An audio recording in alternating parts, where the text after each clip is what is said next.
Welcome to this week's edition of Courtside. I'm your host, John Brown, with the head coach, Chris Talley. All right, Coach, we're back here in the studio. We've played a couple more games, some exciting ones for you guys in those two games. You had an overtime game there and another game where you got down early and you kind of found a way to scratch yourself back and get a W out there. Let's first talk about O&J Roberts. Let's talk about that game there. Yeah, that was a good high school basketball game. They both were, but if we're talking O&J, from a coach's standpoint, you can't start the first 3 minutes the way you did, and then you certainly can't end the last 3 minutes the way we did. Yeah. Everything in between, I'll take. I thought we played very well for that portion of the game, but you can't come out flat against a good team, and then you can't just close a game like that either. Yeah, I mean, we talked about on last week's show, you talked about that freshman guard from O&J Roberts and basically like, hey, we can't let him go. And then early in the first quarter, he gets some buckets, and then you saw that energize their group out there, and other guys started making some buckets, getting some stops, causing some turnovers, and it was, how was this young team of yours going to handle some adversity for you a little bit? That's a great point. I think he had 9 in the first quarter. Yeah, I think it sounds right. It was 7 or 9. But regardless, he ended with 14. So we did a good job for the second, third, and fourth quarter on him. But those 9 points gave his team the confidence and the ability to stay in the game, and that kind of set the tone for everyone. So you could say, yeah, we did a good job for 3 quarters on him, but he single-handedly set the tone and kept them in that game. So those that saw, those were there. We'll catch the guy at the scores table. I was there. I saw the action out there. You call that timeout. I think you were down maybe 7, 8, something like that. 12-4. Something like that in the first quarter. You call timeout. As much as you can say and willing to share, what's the conversation with the crew? Yeah, basically, Coach Puffko, before the game, kind of noticed the demeanor of the team, and he's like, I think we're too lackadaisical right now. I don't know if our kids are ready to go out and play. Like they weren't like goofing off or anything. It was just almost like they were tired, or they were just like drained from playing the night before, which I understand. So that was kind of our pregame message, like, hey, listen, we had a game, everybody's in this, like, we got to come out here with some energy, and we didn't. So it was basically timeout, guys, this is what we talked about. We weren't ready to play. We got to chip away at it here 1 bucket at a time. We don't have an 8-point shot, those kind of things, and don't panic and just lock in defensively. And we ended up winning the quarter, which was a great way for us to kind of first chance of adversity, and how did we handle it? And I was proud of the way we fought back in that first quarter. Got some big contributions off the bench for you guys too. Kind of got you guys sparked a little bit. Want some new guys out there. Cole Turner was he was excellent in that game. He gave us a good spark, and just hanging around the rim and getting offensive rebound putbacks, and he was a nice boost of energy that we needed. All right, and so let's talk about the end of the game then too. So situation. So obviously, at end of the game situation, you're leading the game, and you're the guys committing the fouls out there, stopping the clock, giving them opportunities. Yeah. There were 6 straight possessions of us hand checking, and I agreed with all 6 of them. Right, it wasn't like I'm blaming the referees or anything like that. It was our kids. We didn't adjust. So after the second and third time, they're in the 1-on-1. Like, guys, we can't play with our hands, and so that was a little bit disappointing. But then that has to translate down the other end. We were the team that was just in the back in the defense, not an aggressive defense. They're an aggressive defense. So I felt like maybe we could have gotten to the foul line a little bit more with their aggressive defense, and we didn't. I think our kids didn't attack them, and we kind of played on our heels a little bit, which is why we're not getting to the foul line and getting those easy buckets. And I felt, once again, it was Scrocky kind of made some big buckets for you down there. Is there a part of you as a coach is like, I wish somebody else would kind of maybe take a shot, take a bucket for us, be willing to kind of like put your name out there and take those shots for you too? I think in that game and the Methacton game, that is absolutely true. Scrocky's going to do Scrocky. Yeah. Who's the next guy that's going to step up and take that pressure off of Scrocky and make a big play when we need it? And it doesn't have to be one person. It could be by committee. And at the O&J game, we had a couple guys in the trainers, a couple guys on the bench for whatever reason. And so we're now kind of going down the bench smaller amount of crew, asking guys to step in, that maybe aren't typically used to that role. And they did. Drew Dengler came off the bench, didn't turn the ball over, hit a big foul shot, and that's exactly what we needed at that time.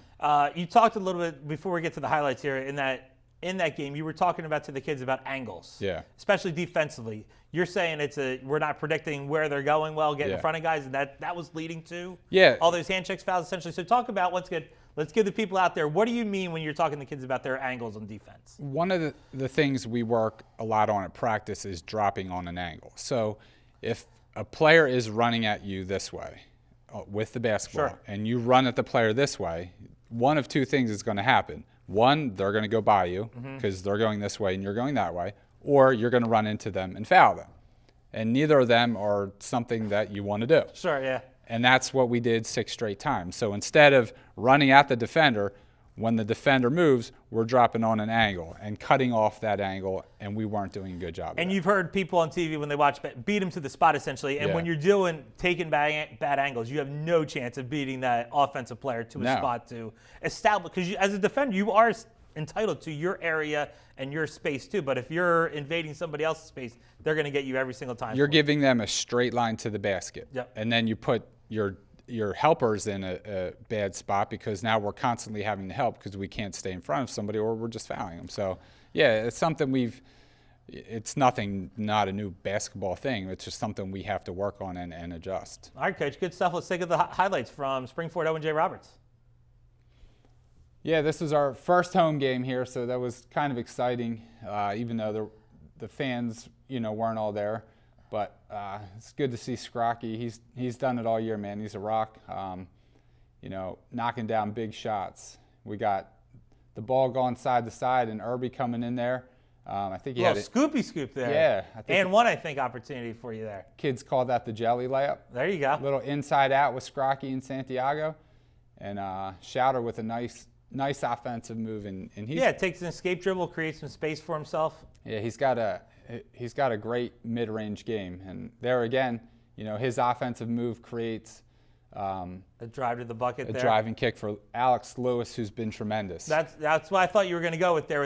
Alex was really good for you off the bench, I thought, this night here too. Yeah, there's just classic Scrocky for the young kids at home. That mid-range jump shot. Huge for him. Yeah. That was one of those buckets you need, I felt like, in the fourth quarter there, too, that one Scrocky just made. Yep. There's to get a little deflection. Now we're going to the defense. Yep. But you could see there, Scrocky gets the ball in transition, and they're bumping us. Like, that's where we should be at the foul line, too, where I feel like, the difference, too, we didn't get those cheap baskets at the end that we probably should have. Here you are trying to run your jump double. Yeah, just keep them off balance. I don't love the reach there by Scrocky, but the forced the timeout. Yep. It was a good trap the second time, and then I think it was maybe Alex that cut off that next pass, which was good. We're in transition, even though it looks like we're in slow motion here. But easy bucket going the other way. Yeah, and that's what we got to get better at. We've relied on our half court too much, and it was good to see Irby out in transition there. And we need to get more of those transition buckets that a typical Springford team over the past couple years has been pretty good at. It's something we just got to keep working at. So before we get into the fact, in last week's show, we talked about the size. And you can see the size, the length Springford has out there. I still feel, as watching, and I'm talking about you as a coach, there's still times where you'd be like, how do we not get this defensive rebound? How do we not get more offensive chances at second points? So talk about, I felt like once that O&J game, I felt like you were looking at them, how do we not get this board too? Well, so. I agree with you. And there's been some spirited practices for that same. When we're going 6'8", 6'5", 6'4", 6'3". With length too. It's not like they got some length to them. Why aren't we getting this? And I challenge all of them. When's the last offensive rebound, putback, and one that you've got? Raise your hand. And there hasn't been many hands raised. So that's an effort thing, and that's on us to control. I can tell you the past couple practices, that's been a huge emphasis, and I think the message has been clear. Yeah, I'm excited to see, because once again, I think it was O&J found a way to stay in the game. Yeah. They get a second chance when it's your board, or I feel like we're not opportunity offensive, then they get a board, and they're going away with it too. And credit O&J, they're actually bigger and stronger than people realize. Yeah. Like their center had some size, and some strength. Yep. We have some length, but I don't know how if we're stronger than O&J. The answer is probably we're not. So that's a part of it too. There's some big strong kids at O&J. So. All right. So next game of the week, we talked about the difficulty, and you travel down to Methacton, you lose in overtime. Had a chance at the end of regulation, mini chance at regulation out there. So obviously disappointing to lose. I guess how disappointing is losing when you don't score at all in overtime? Is that what kind of really made the bitter taste in your mouth about it? Yeah. So it comes down to when you have two pretty evenly matched teams and you're on the road. We say it all the time. It sounds coach speak, but you can't change my mind. It's those little things. So at the end of the game, we had plenty of chances, didn't execute. And I think that's where, and I said the same thing in the paper, and I told the kids, Scrocky's going to be Scrocky. We need 4 other guys to step up.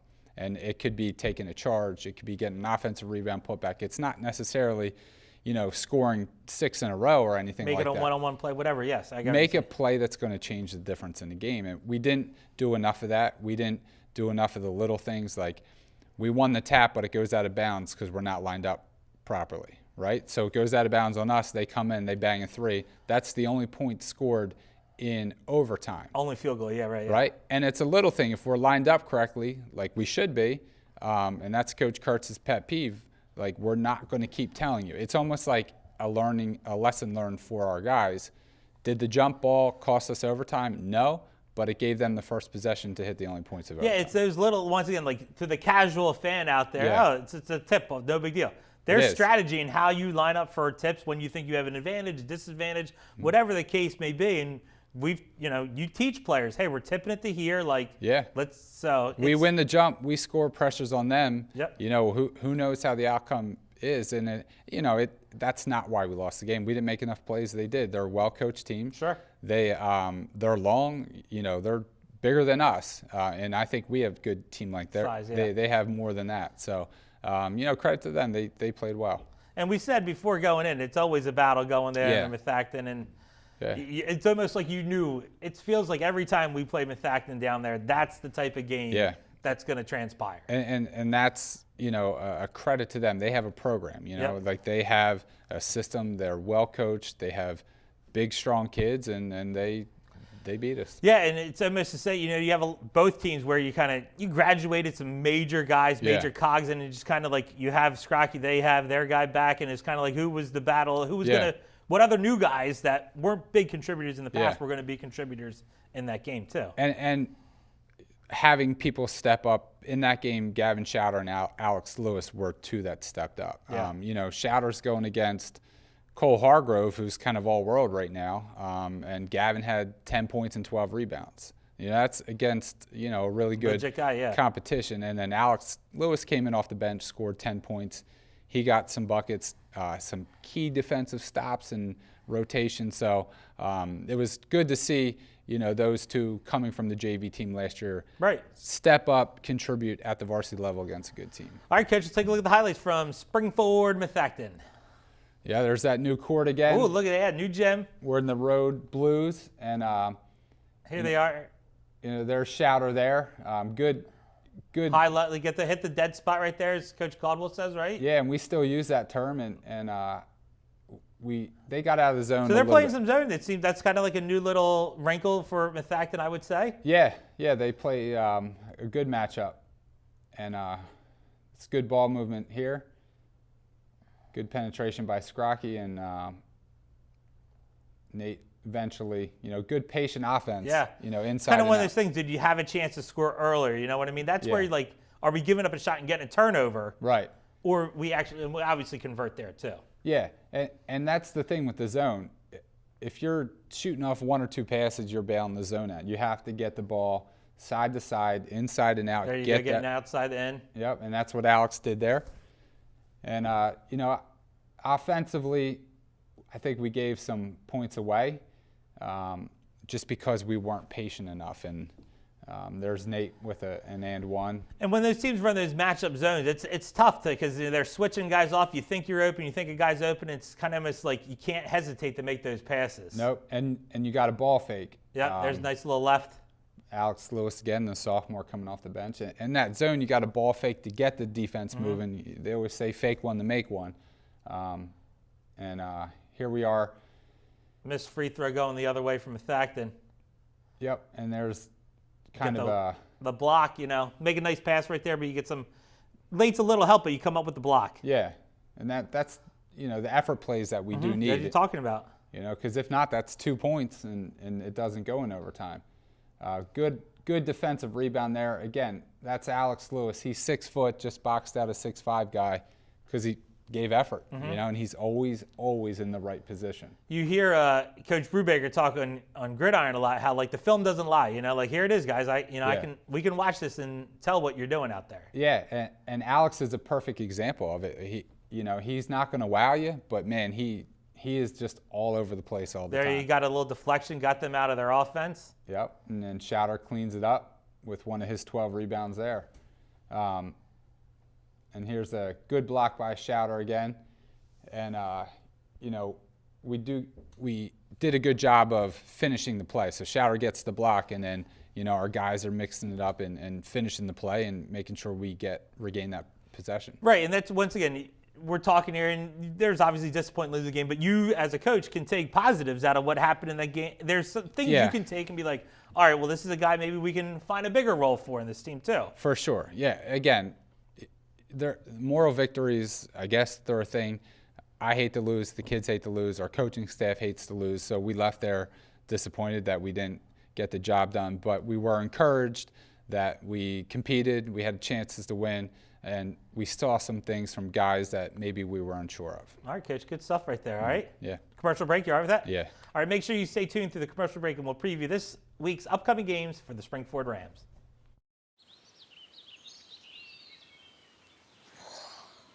Oh, look, a redhead. Staring contest.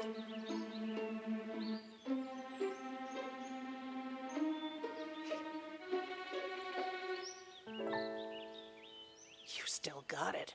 I know. Come alive with the forest. The dad was cute. You were looking right at us. Visit discovertheforest.org to find a forest near you.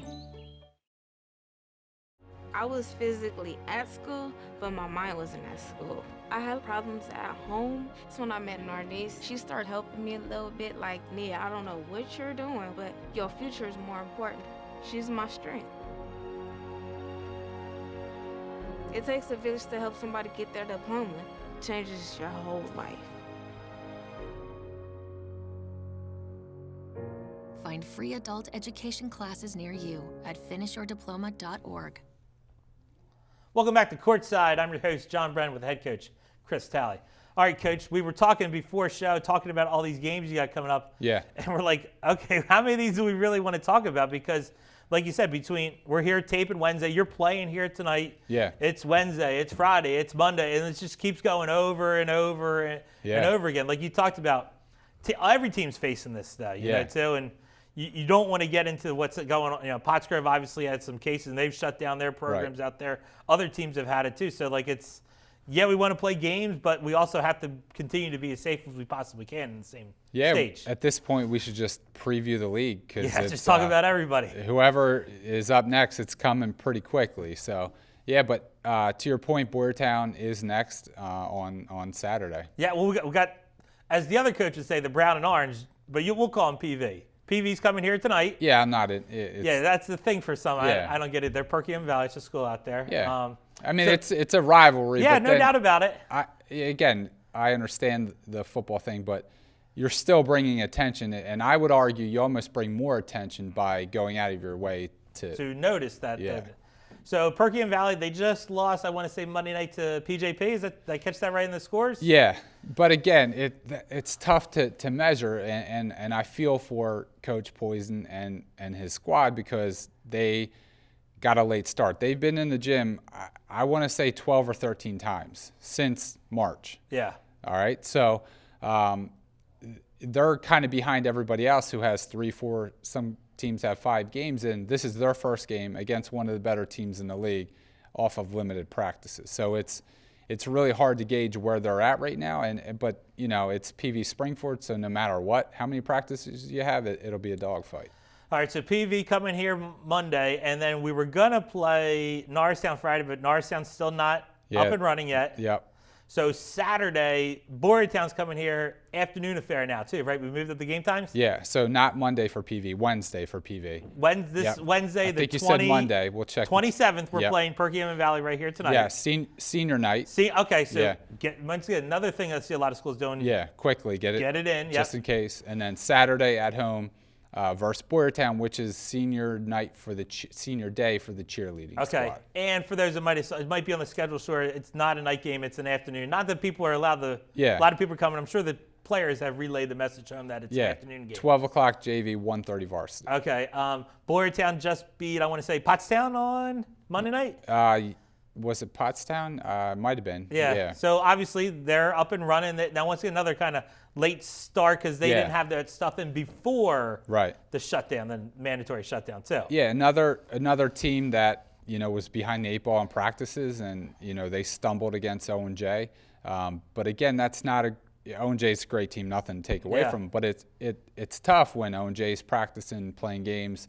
Boyertown gets a couple practices in, and then it's straight into the game. It takes a little bit to adjust. But one of the teams that has been predicted to contend for a league title and make some noise in districts, and has everybody back from I think 15-16 win season last year.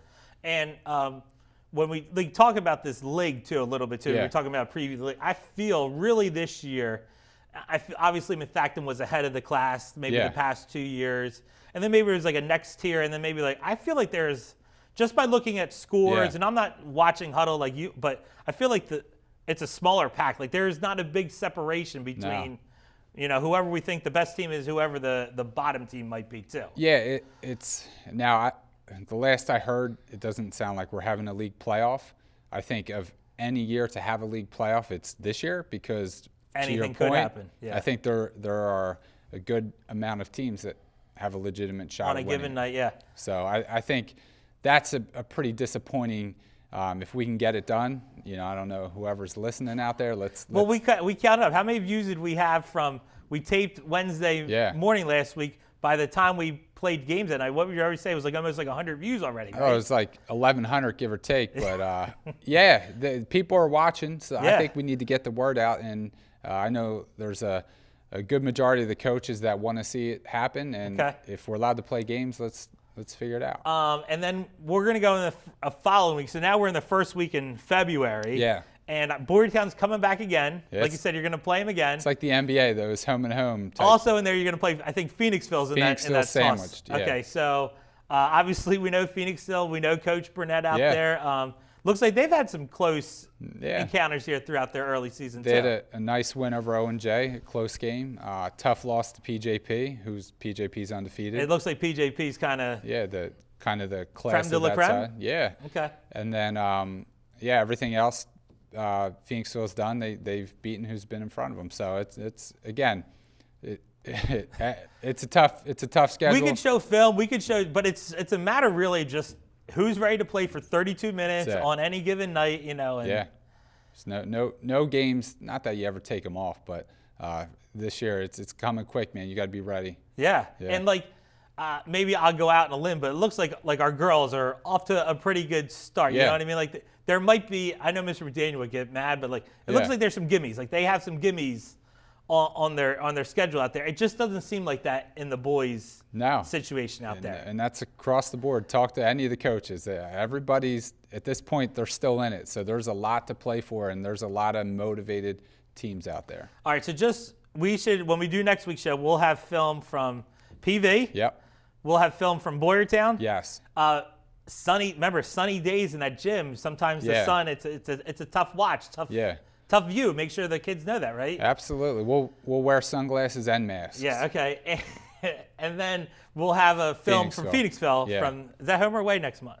That's home. That's home. Yeah. So I'll be working that one. Yeah. I got to check. I got to make sure that's on my schedule. Well, it should be. Yeah, it should. I'll be on there. I'll be there tonight. I'll check out the action. Absolutely. Tonight.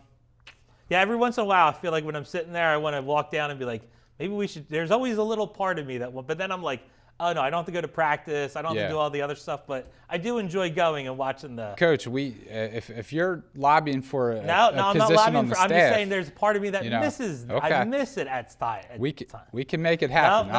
I'm not lobbying. I'm just saying there's part of me that. Well, you brought it up, so if you didn't bring it up, But that's really why I do enjoy going and seeing. It's a different way of making connections, and there's people. If you're a basketball person, you just like basketball. You played here, you coached here, you're invested. It's what we do, and we appreciate you hosting us. On our show, and giving us some tidbits Every to once the in a while, past, and then it's a comfort thing seeing you on the clock. And I get to see Sailor too. You know what I mean? Like you get to hear Sailor's rants too. Like there's something to be said for a good Sailor. Maybe rant we too. bring him on the show one of these days. Oh my God, I don't know. We'd never finish the show. We would just be here telling stories all day long. A quick hit or a long history of Springford basketball. I think he'd be the guy to kind of tie it all together. I know there was some Twitter debate. I don't know if we had in the show about like an all-time team and stuff like that. Yeah. I'd love to get his input on that. I did get his input. Oh, you did get one. I recognized maybe 2 of the names. Okay. So he's very biased towards his generation. Okay, I'll leave it at that. Well, yeah, he's seen a lot of Springford basketball. Yeah. Probably nobody's seen more Springford basketball than Tom Sailor. I think Research people out there. Has anybody seen more than Tom Sailor? We would like to know. Let's let the audience. You want to give him an email to yeah, send you can it email into? rctv at. We don't have that one anymore. Send it to you know who'd be good in charge of this? Coach Brubaker. He can do the research. Let's email Coach Brubaker. Coach Brubaker, if you have any thoughts about who's seen more basketball games in Springford history than or email us so you can find us. We're in the directory. Where everybody's out there. We're available. All right, Coach, good show right there. All right. Thanks for having me. All right, make sure you tune in next week as we recap the game for the Rams. For the head coach Chris Talley, I'm John Brennan. See you next time, Courtside.